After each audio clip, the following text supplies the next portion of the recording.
How to block emails on Dodo Webmail. Follow my instructions. If your Dodo inbox is getting filled with spam or unwanted messages, you can block specific senders so their emails never reach you. Here's how to set it up. First, open your browser and go to webmail.dodo.com.o. Log in with your email address and password. Once inside, click on Settings or Preferences in the top menu. In the Settings menu, look for Mail Filters or Blocked Senders. Click the option to add a new blocked address. Type in the email address you want to block and save the change. From now on, any messages from that address will be sent to your spam or trash folder automatically.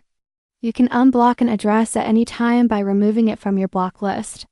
This gives you control over who can contact you. Remember to only block senders you're sure about. Blocking by mistake could cause you to miss important messages. Review your block list regularly to keep it accurate. That's how you block emails on Dodo Webmail. Thanks for watching.